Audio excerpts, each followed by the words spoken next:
Hello guys, welcome back to this channel. Guys, इस video में हम लोग बात करेंगे फ्यूचर रिलायंस डील के बारे में। लेकिन शुरू करने से पहले आपसे रिक्वेस्ट करूंगा कि अगर आप इस चैनल को फर्स्ट टाइम देख रहे हैं तो सब्सक्राइब करके बेल आइकन को हिट कर लीजिए ताकि नोटिफिकेशंस आपको मिलते रहें वीडियोज़ की और आप सबसे पहले उसे देख पाएँ। तो गाइस, फ्यूचर रिलायंस डील को लेकर के अभी क्या चल रहा है आपको अच्छे से पता है। अगर आप नए होंगे तो आपको नहीं पता होगा, लेकिन अगर आप मेरी वीडियोस को देखते हैं तो आपको ज़रूर पता होगा कि एक्चुअली में क्या चल रहा है। लेकिन वुमेंस डे आपको पता है 8 मार्च यानी मंडे को था, और उस मंडे के दिन कुछ स्पेशल तरीके से नरेंद्र मोदी, प्रधानमंत्री नरेंद्र मोदी से अपील करी गई है कि वो फ्यूचर रिलायंस डील को बचाने की कोशिश करें। राइट, तो इसी के बारे में हम लोग बात करेंगे कि क्या अपील करी गई है, किस तरीके से अपील करी गई है और किसके द्वारा अपील करी गई है। ये सारी बातें हम लोग जानेंगे। तो आइए एक एक करके सब देखते हैं। तो आप देख सकते हैं यहाँ पे future groups women's workers appeal to PM Modi. Basically हुआ क्या है यहाँ पे कि वुमेंस डे के दिन जो है 2677 वुमेन्स का एक वुमेन का एक ग्रुप था। वुमेन बेसिकली वो वुमेन्स जो एम्प्लॉयज़ थी बेसिकली फ्यूचर रिटेल के अंदर। इन सारी वुमेन्स का एक्चुअली में देखें तो 2677 लोगों का एक ग्रुप था, और इस ग्रुप ने एक लेटर के ज़रिए जो है प्रधानमंत्री नरेंद्र मोदी जी से एक इस प्रॉब्लम के ऊपर एक सलूशन या इसके ऊपर फोकस करने के लिए इन्होंने अपील किया है, ये बताते हुए कि अगर वो फोकस नहीं करेंगे, अगर वो ध्यान नहीं देंगे तो ये जो लीगल स्पार्ट है, ये जो लीगल झगड़ा चल रहा है अमेज़न और फ्यूचर ग्रुप के बीच में, ये कंटिन्यू रहने वाला है। और जैसे ही कंटिन्यू रहेगा तो उससे हमारे लिए खतरा है, हमारी जॉब्स को लेके खतरा है। ठीक है, तो यहाँ पे इस लेटर के ज़रिए जो बेसिकली जो बिग बाज़ार की जो वुमेन्स हैं बेसिकली, जो बिग बाज़ार आपको पता है फ्यूचर ग्रुप की एक एक पार्ट है, जो जिसके ज़रिए वो फ्यूचर ग्रुप के अलावा फ्यूचर ग्रुप के बिग बाज़ार के अलावा और भी इसके जैसे इजी डे हो गया है ना, ब्रांड फैक्ट्री हो गया, सेंट्रल हो गया, ये सारे हेरिटेज सिटी हो गया, ये सारे इसके स्टोर्स है बेसिकली। ठीक है, तो यहाँ रिटेल स्टोर्स जिसको बोल सकते हो, तो यहाँ पे बेसिकली जो बिग बाज़ार के अंदर काम करने वाले जितनी औरतें हैं, इन सभी लोगों ने एक ग्रुप के जरिए एक ग्रुप बना करके इन्होंने एक लेटर लिखा है कि 10,000 से भी ज़्यादा जॉब्स को सीधे सीधे खतरा है, डायरेक्ट एम्प्लॉयज़ को सीधे सीधे खतरा है। ठीक है, और इसके अलावा जो इनडायरेक्ट एसोसिएट्स हैं, ठीक है, रिटेलर के जो इनडायरेक्ट एसोसिएट्स हैं, या उसके अलावा और भी जो इनडायरेक्टली अपनी लाइवलीहुड को चलाते हैं, ठीक है, इन सभी के लिए भी खतरा है। चाहे हम बिग बाज़ार की स्टोर की बात करें, चाहे हम इजी डे की बात करें, चाहे ब्रांड फैक्ट्री की बात करें, चाहे सेंट्रल या हेरिटेज सिटी, सभी के लिए एक थ्रेटन है।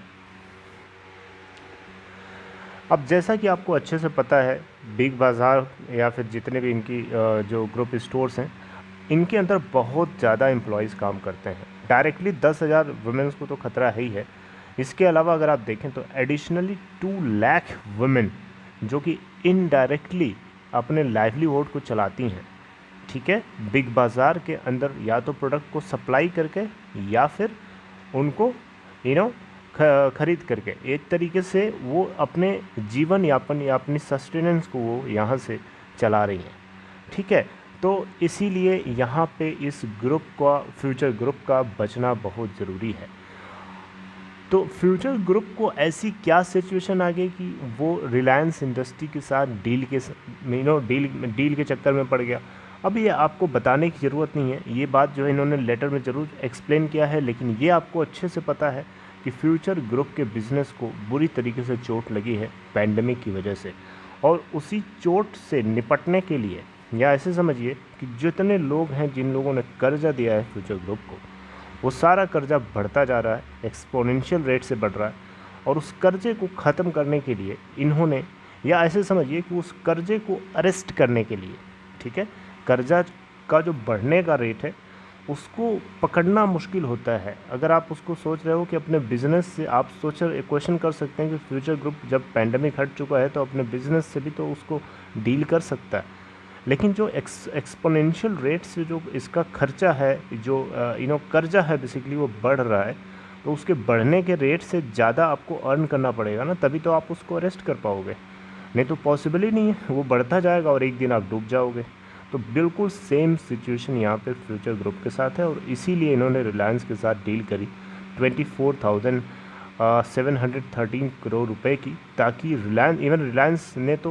रिलायंस रिटेल वेंचर लिमिटेड ने तो प्रॉमिस भी किया था कि जितने भी इनके वेंडर्स और एम्प्लॉयज़ हैं उन सभी लोगों की सैलरी मिल जाएगी, और जितने कर्जदार हैं, जितने बैंक्स हैं जिन लोगों ने इनको कर्जा दिया है, उन सभी को उनके अपनी बोरोइंग्स मिल जाएगी वापस। ठीक है, जो उन्होंने लोन दिया है बेसिकली वो उनको वापस मिल जाएगा। तो इसी को लेकर के डील चल रही है, और इस डील का होना बहुत ज़रूरी है। तो अब क्वेश्चन उठता है दिमाग में कि क्या ये डील क्या ये डील अगर नहीं होती है तो क्या मोदी जी इसको करा सकते हैं? क्या मोदी जी इस डील को ना होने से रोक सकते हैं? तो गाइस देखिए, यहाँ पे सबकी अलग अलग ओपिनियन हो सकती है। मेरी अपनी ओपिनियन नहीं है बेसिकली, मैं एक तरीके से न्यूट्रल होकर के अगर बताऊँ आपको, तो देखिए सीधी सी बात यह है कि लीगल इस पार्ट है, जुडिशरी सिस्टम जो है इंडिया का सबसे ऊपर है। सुप्रीम कोर्ट जो भी डिसाइड करेगा वो सरकार को भी मानना पड़ेगा।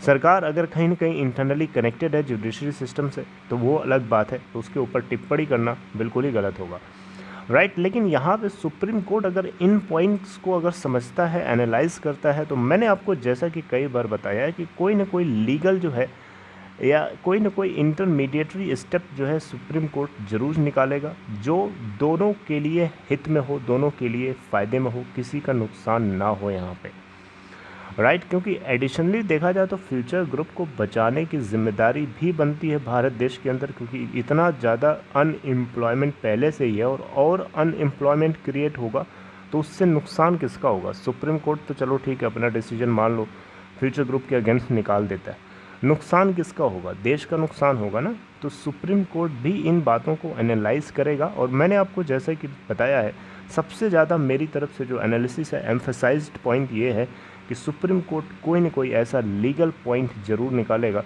जो दोनों के लिए इंटरेस्टेड हो, यानी फ्यूचर ग्रुप के लिए भी हो और साथ में अमेज़न के लिए भी हो, राइट।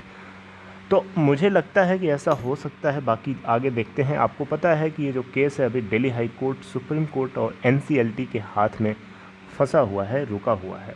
सुप्रीम कोर्ट यहाँ पे सपोज मान सकते हैं कि सुपरसीड कर रहा है इस पूरे लीगल केस को, क्योंकि सबसे ज़्यादा सुप्रीम कोर्ट की तरफ से जो बातें बताई जाएगी उसको माना जाएगा।